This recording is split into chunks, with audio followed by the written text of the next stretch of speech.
Have you ever looked up at the night sky, at that river of stars we call the Milky Way, and felt a profound sense of wonder, mixed with a little bit of loneliness?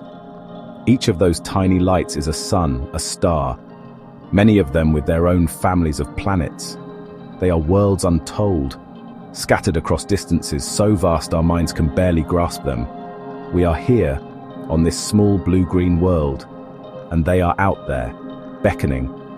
The grand question that has haunted humanity for generations is this: are we destined to be forever trapped in our own cosmic neighborhood? Right now, our method for getting around in space is, to be blunt, a bit primitive.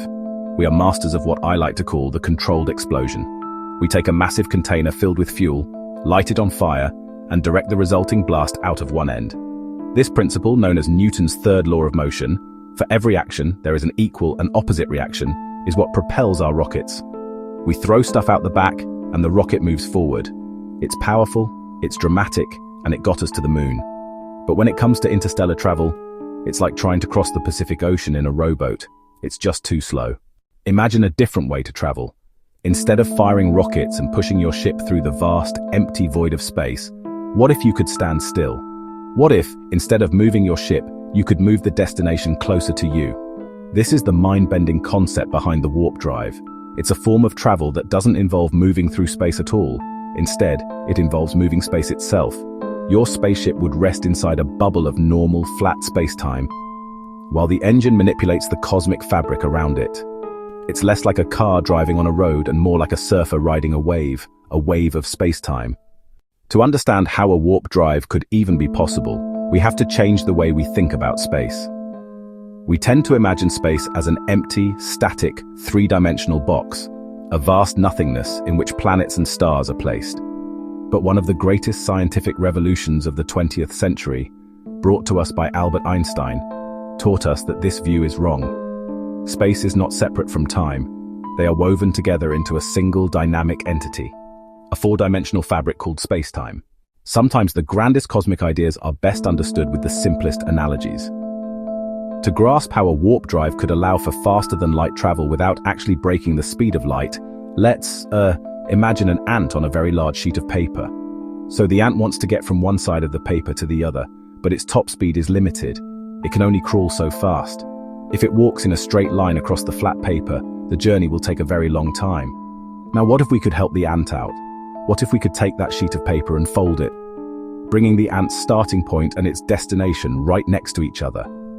The ant, without moving any faster than its natural crawling speed, could then simply step from one point to the other, completing its journey in an instant.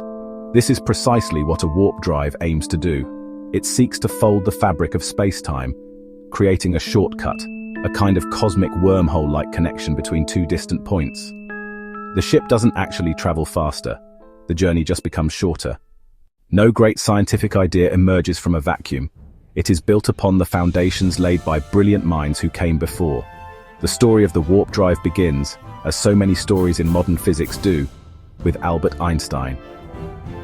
In 1915, his theory of general relativity completely rewrote our understanding of gravity, space, and time. He gave us the mathematical language to describe how the universe can bend and stretch.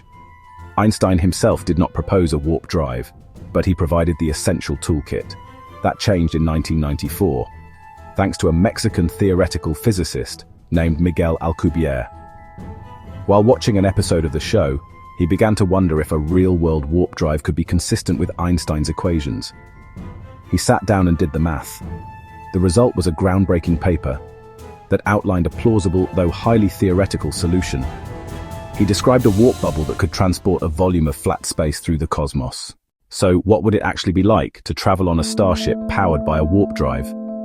Let's take a journey of the imagination. As the warp engine is engaged, you wouldn't feel a sudden jolt of acceleration. There would be no crushing G-forces pinning you to your seat. In fact, inside the warp bubble, you would feel nothing at all. Outside your window, however, the view would be unlike anything humanity has ever seen. The stars in front of you would appear intensely blue-shifted and clustered together as the space ahead contracts. Looking behind, the stars would be red-shifted and spread far apart as the space there expands. It would be a surreal, distorted vision of the cosmos, a clear sign that you are not moving through space but rather bending it around you. You are on a cosmic surfboard, riding a self-generated wave of gravity. The universe itself is your engine, and its fabric is your propellant. The journey time would be astonishingly short. A trip to Alpha Centauri could be reduced from tens of thousands of years to perhaps a few weeks or months, depending on the warp factor you could achieve. While the theory of the warp drive is beautiful and mathematically sound, it comes with a colossal catch. It has a price tag, and that price is energy. When Miguel Alcubierre first published his equations, the amount of energy required to create and sustain a warp bubble for a small spaceship was staggering. It was estimated to be equivalent to the total mass energy of the planet Jupiter. Alcubierre's solution requires not just a lot of energy, but a very specific kind of energy, negative energy or exotic matter. This would be matter that has anti-gravitational properties. It would push things away instead of pulling them in. The problem is, we have never observed this kind of matter. It exists in our theories, but we don't know if it's real or how to create it. Recent theoretical work has offered a glimmer of hope. Physicists like Harold White have proposed modifications to the shape of the warp bubble that could dramatically reduce the energy requirements by changing the bubble from a sphere to a thicker donut-like ring. The calculations suggest the amount of exotic matter needed could be brought down from the mass of a gas giant to something closer to the mass of a large spacecraft, like the Voyager probe. So where does this leave us? Is the dream of the warp drive destined to remain forever on the pages of science fiction novels and the screens of our televisions? Or are we standing at the dawn of a new era of exploration? The honest answer is, we don't know. The path from a theoretical concept to a working technology is long, uncertain, and filled with obstacles that can seem insurmountable. We are still in the earliest days of this journey.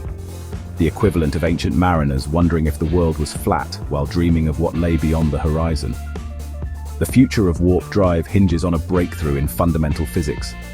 This discovery might not come from engineers trying to build an engine, but from particle physicists smashing atoms together in colliders, or cosmologists studying the dark energy that is causing the expansion of our universe to accelerate.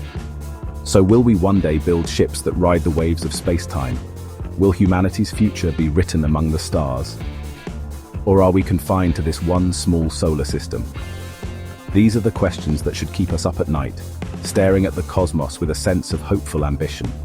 The universe is full of mysteries, and the warp drive is one of its most tantalizing possibilities. It may be a dream for now, but sometimes dreams are the blueprints for the future. Our journey to the stars has just begun, and the final chapter of that story is still ours to write.